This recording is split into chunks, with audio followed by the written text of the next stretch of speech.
from the practical perspective, it's soil fertility management. These organic grain cropping systems fundamentally different from conventional management. And I think that, again, from a practical perspective, the processes are the same. It's the rules that are different. So, we got to recognize that the crop nutritional requirements are the same in both systems, but organic producers need to be more creative due to the limitations on allowable substances. And we've had this conversation several times over the last couple of days. These rules are all based on the Organic Food Production Act of 1990, which sort of established the guidelines that we all have to follow. And they accredit our certifying agents to come out and make sure we're doing things correctly. I'm not going to dwell on this. I'm going to skip through a couple slides. On a philosophical sense, or based on the principles, there are some differences, and that's what I'm going to focus on today. So the basic principles, in organic systems, we're much more concerned about soil health and soil quality. We're looking for management practices that both enhance and build on soil physical, chemical, and biological properties, trying to build soil quality. We focus on feeding the soil, not just the plant. And with the recognition that soil organic matter plays a fundamental role in this system. We follow the law of return, trying to recycle all of our materials, following sort of the ecosystem model. And finally, in terms of nutrient management, we're interested in managing both the active as well as the reserve pools of soil fertility. And one of the critical things, and this is something I'm going to talk about a lot today, if we want to avoid excess nutrients. So I want to start by talking about nitrogen. In all cropping systems, organic or conventional, nitrogen is generally the most limited nutrient, particularly in grain cropping systems. And in organic systems, it's probably especially the most challenging to manage. So we need to be creative in order to come up with materials that we can use to meet our nitrogen needs in these systems. So where are we getting our nitrogen? We've got three primary sources in organic systems. We get it from the soil, we get it from legumes, either green manures or legumes in rotation, and animal manures. Those are our three primary sources. We'll start off by talking about soil nitrogen. Some of the challenges we have with managing soil nitrogen. First, it's really difficult to predict the amount of nitrogen we get from the soil, because the processes that drive nitrogen mineralization, the conversion of organic nitrogen into plant available nitrogen, are all driven by environmental conditions. And oftentimes what we see is that the nitrogen availability from these materials is out of sync with nitrogen demand. And it's really tough to find that match. So how much nitrogen can we expect to get from the soil? Well, that depends. And in a mature system where we've been using organic practices of green manures and animal manures for some time, we can get a substantial amount. It's a very important source. But in immature systems where we've got no organic matter, without a long history of organic conditions, it's still in its infancy. We need to build it up. And here it's not just the total quantity of organic matter and organic nitrogen, but the quality is also important. If I can. So what forms of nitrogen are there in the soil? Upwards of 95% of the nitrogen in the soil is organic, and that's in various forms. Stable soil organic matter, particular organic matter, sort of the partially decomposed fraction, microbial biomass, as well as the low molecular weight organic compounds, amino acids, and amino sugars. Only a small fraction of that's inorganic. And most of that inorganic fraction is in the plant available ionic forms, ammonium and nitrate. And we've got trace levels of gases. So you guys have probably seen this exercise before. How much nitrogen do we have in an acre per slice? It's circa 6 inches of soil. And we can calculate that just using some basic rules of thumb. Soil organic matter is about 5% nitrogen and we can estimate that about 2 to 4% of that organic nitrogen is going to mineralize in a given year, go from organic to inorganic.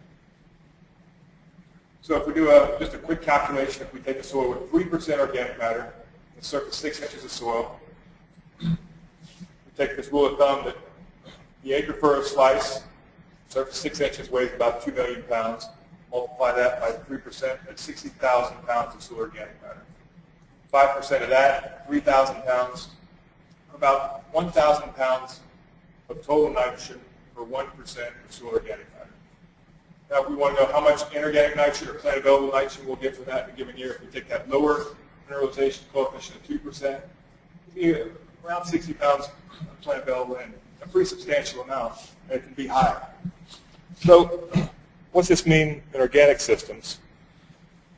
While I was at ARS, we did some work with my mentor, Michelle Cavagelli, on his project, the Farming Systems Trial, or project, looking at soil nitrogen dynamics in both organic and conventional systems and how it responds to different management history, inputs, and crop rotation length and complexity. Good? So just a brief description of the project. It was established in 1996. It's a long-term trial using large plots. The plots are a quarter-acre in size and managed using farm-scale equipment. The basic systems, you've got 2 conventional, 1 no-till, 1 conventional till, and 3 organic systems. The crop rotation in the conventional system is corn, soybean, wheat, double crop soybean, while in the organic systems differ in both crop rotation length and complexity. Or 2 is just a 2-year rotation of corn, soybean. The 3-year rotation is corn, soybean, wheat. And the 6-year rotation is corn, soybean, wheat, followed by 3 years of alfalfa. And all systems rye follows corn, and in Ord 2 and Ord 3, corn is preceded by vetch as a green manure, and alfalfa before corn in Ord 6. So what we did is in 2009, went out to these plots and collected soil samples and analyzed them for total organic nitrogen, and then 2 total organic nitrogen, and then 2 more labile or active pools, particular organic matter and mineralizable organic nitrogen. Is an estimate of how much of that total nitrogen is mineralizable in a given season. And what we found is that among the 5 systems, total organic nitrogen didn't differ nearly as much as these more active pools. Particular organic matter tended to increase or tend to be higher in the organic systems and tend to increase with crop rotation length. And for the mineralizable nitrogen, all of the organic systems had a higher level than the conventional systems. So this is a measure of the quality of that organic nitrogen. So what's that mean in terms of yield? We went into these same plots and carved out six rows by about 30 feet and withheld all nitrogen inputs that year. No nitrogen from manure or legume, and the organic systems or fertilizer and the conventional systems. Grew corn, kept them hand weeded because we didn't want weeds to confound the results. And what we found is that corn yield in the organic systems was substantially higher than conventional. This is about 150 bushels per acre, where the conventional systems we only made just over 100 bushels per acre. And it's all driven by nitrogen availability. When we looked at nitrogen uptake in those same plants, ranged from about 120 pounds of nitrogen per acre, and the chisel till upwards of 210 pounds per acre in Ord 6. So that's how much nitrogen, the difference between those two, that's how much nitrogen we're getting just from organic management, just from the soil. But how about legumes? How much nitrogen can we expect to get from legumes in rotation? Depends on, first and foremost, on how much biomass we can produce and what the nitrogen content of that is. And that's driven by both species and variety within species, stand establishment, and this is really critical if you're trying to manage these species or crops as a source of nitrogen. We need to take special care to get good stand establishment, as well as a termination method. We plow right under it, if we flail chop it first, the kinds of systems Chris is talking about, if we roll it down. If finally, planting date and termination date.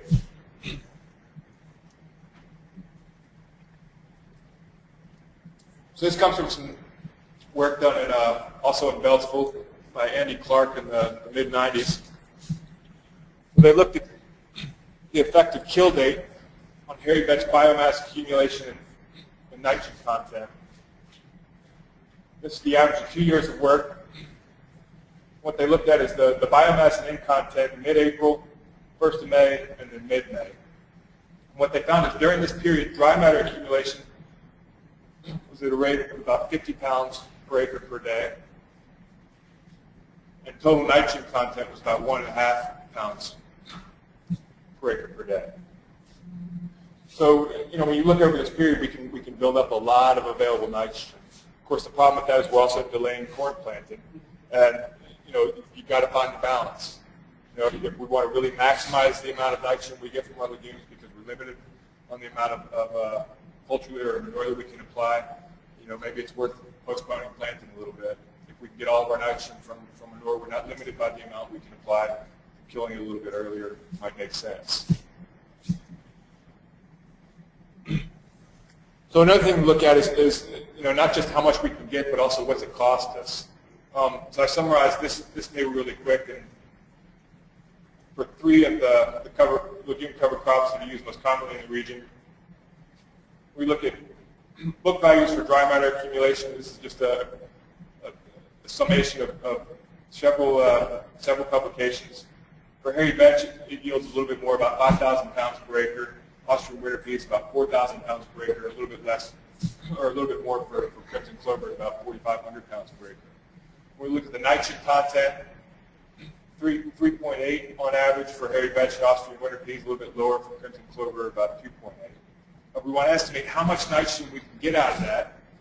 We multiply the concentration of nitrogen by the dry matter, and then take a rule of thumb that 50% of that legume nitrogen will be available in a given season. It's just a rule of thumb. It's just a rough estimate. But if we take that value from hairy vetch, we can get about 100 pounds. Austrian winter peas about 75 pounds, and crimson clover only about 60 pounds. Now, if we take the recommended seeding rate and the cost for seed, not considering what it costs to plant it or plow it down, we come up with an estimate or a relative estimate of what the cost of this are. So with hairy vetch at a seed cost of $2.70 a pound, Austrian winter peas about 76 cents a pound, and crimson clover about $1 a pound. Crimson clover comes in at 30 cents per pound of nitrogen. Austrian winter peas about $1 per pound, and hairy vetch about 80 cents a pound. So this is another one of those things we've got to find the cost benefit. Crimson clover is our cheapest source of legume nitrogen, given this comparison, but it's going to give us the least amount of nitrogen. Hairy vetch is our highest, but it's less. We can get the highest amount of nitrogen from hairy vetch, but it costs more than twice as much as the crimson clover.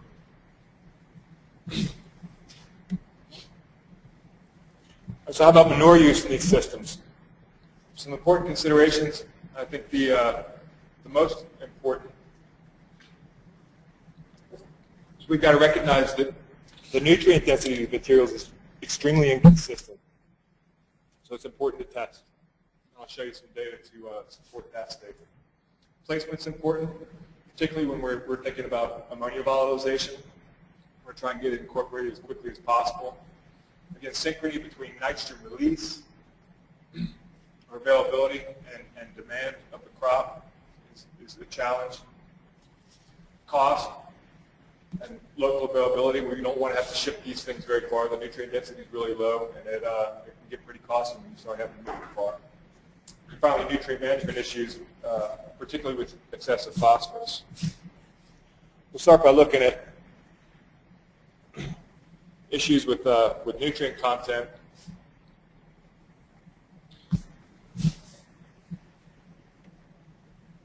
The largest factor driving changes in nutrient content are changes in dry matter. Livestock diet can also be important in how it's handled and stored. And just to illustrate this, pulled some data from some work done by Bill Jokel and Jack Meisinger in 2004, where they looked at 30 samples randomly selected from the University of Vermont Soil Test Lab, and looked at both the ammonium and organic nitrogen content of dairy manure. And what you see is if we take book values for that, just an average value, we come up with about 25 pounds of total nitrogen per 1,000 gallons of manure. But you see that just among these 30 samples, that range from 10 pounds per 1,000 gallons upwards of 40 pounds per 1,000 gallons. That's why it's really critical to test every load before you apply it. So we're applying these things not on a basis of tons per acre, but in terms of pounds of nitrogen or pounds of phosphorus and pounds of potassium per acre. Based on what our soil needs. In terms of placement, ammonium volatilization is a big issue. This is more work with Bill Jokel and Jack Meisinger, where they looked at ammonia volatilization after 2 days where dairy manure was surface applied. And what they found is that just within the first 48 hours of application, 50% of the ammonium nitrogen have been volatilized. That's your nitrogen value of these materials. So it's really important to get it incorporated as quickly as possible.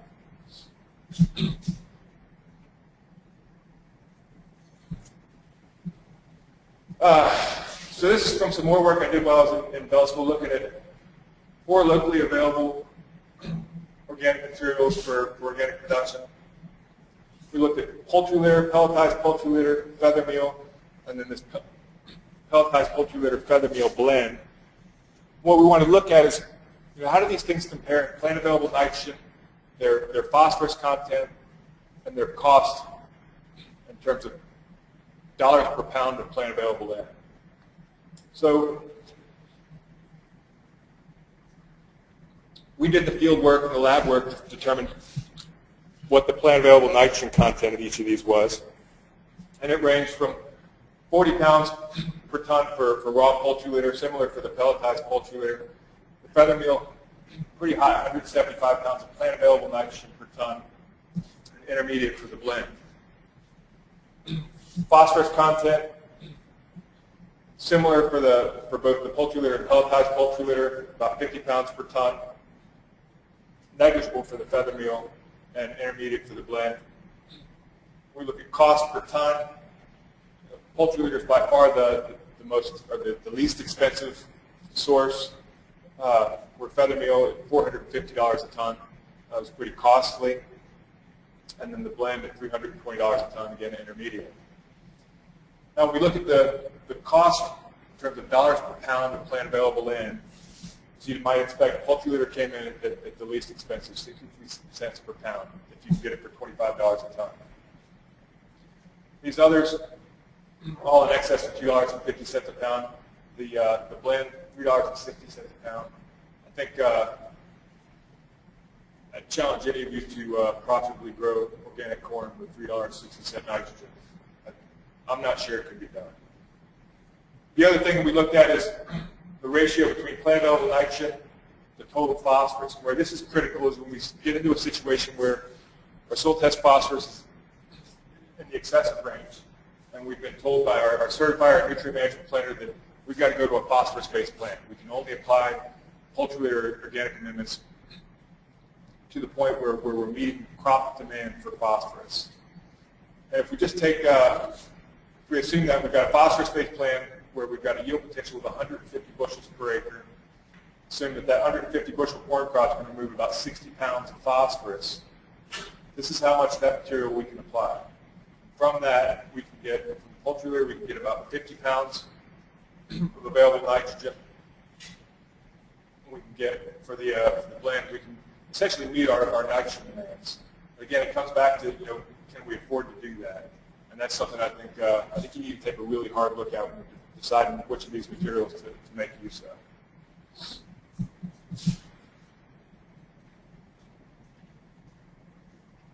So the other point I want to make here is that if we do get into a phosphorus-based plant, and that's all the nitrogen we can get out of our manures, you got to figure out someplace else to get it.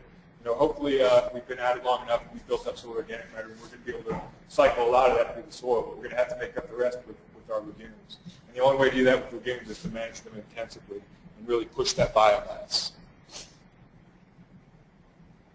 All right, so how about synchronizing nitrogen availability with end needs? This is from a publication out of Iowa State. There's a lot going on in this video. Let me just quickly point out what I want you to see is, basically from planting to about V9, corn's just over knee high at this point. It's only taken up about maybe 15, 20% of its total nitrogen needs. Once you get past V9, it goes into this exponential growth stage. This is when we start taking on a lot of our nitrogen. And what we recognize is that this is the period where the risk of nitrogen loss is at its lowest. That corn plant's taking up everything it can get. And that's why everybody's recommended for a long time we sidedress nitrogen, trying to match the availability with the needs. So how can we make use in this organic systems? Well, why not sidedress? So we looked at that in Beltsville, again with those same four materials, the poultry litter, pelletized poultry litter, the blend, and straight feather meal, where we applied a pre-plant sidedress at the same rate, the same level of plant available nitrogen. And what we found is that on average, the sidedress treatments out-yielded the pre-plant by about 17 bushels per acre. There's not been a lot of work done on this. We've set up a lot more studies there in Beltsville, as well as putting out a lot of barn farm studies. But I think this is an area that we can really start to cover some ground. And when we get into a situation where we're limited by the amount of our phosphorus-based plant has limited the amount of this material that we can apply, it makes sense that we ought to try and use it as efficiently as possible. I think this is one way to do that. All right, in terms of sources of phosphorus, if we're using manures, our phosphorus needs are not only met, we put way more down than we need. Rock phosphates often cited as a good source of phosphorus for organic systems. I don't really think it's got a role in our cropping systems where we've got access to manure. While it's on total, it's got 25 to 40% total phosphorus. The soluble or available fraction of that's only about 3%. And like I said, the most expensive and I think effective way to get it into the soil is manure in our systems. This doesn't become a good source of phosphorus until we don't have access to compost or manure.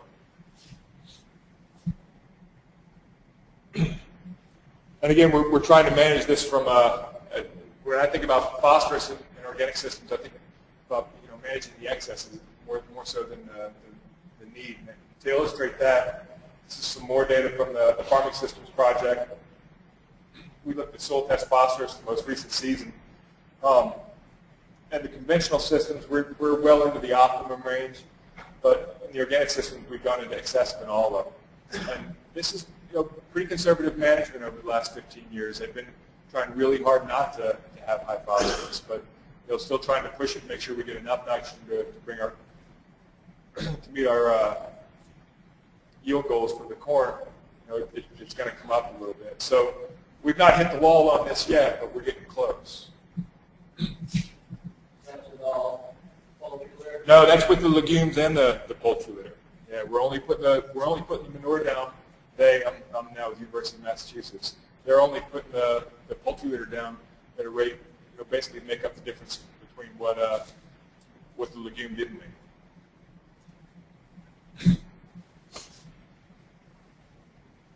Just again to illustrate this nutrient management approach, if we get into a situation where we're on a phosphorus-based plant, if we take that 3-year rotation of corn, soybean, wheat, the phosphorus removal rate in pounds per bushel, and our expected yield for each of those, we can do a quick phosphorus budget in terms of what we expect to take off. And we can take that value, look at how much phosphorus we apply with poultry litter, again, all based on book values. So if we take that 134 and divide it by 50 pounds in the poultry litter, we've got 2.7 tons of poultry litter that we can use in this whole rotation. how much nitrogen is that worth? Again, going with book values, that's only going to be worth about 100 pounds of plant available nitrogen per acre. We've got 2 crops there that pretty high, have a really high end demand. And what we've got to decide is where we're going to use it in the rotation, and where are we going to get the rest, how are we going to make up the rest. So we want to try and avoid hitting the ceiling where we're getting pushed into a phosphorus management plan. And I think the best way to do that is start early and keep that in the back of your mind. Let's use our litter conservatively. It's a great source of nitrogen, but we got to keep the balance in mind. Potassium, anywhere where you're using poultry litter, your potassium needs are easily met by your litter rates if you're applying them on a nitrogen basis. If you start cutting it back to meet nitrogen demands and meet your nitrogen demands from legumes, we need to start looking at other sources. Potassium sulfate is probably the most affordable source, but there are some alternatives. One that's been promoted a lot is Greensand. This is a aluminosilicate mineral. It's got about 8% total potassium, but everything that I've looked at has said that it's pretty insoluble. If you can afford to apply a whole lot of this, it might be a good source of K, but you'd have to apply an awful lot. And there's not been a whole lot of research done on that.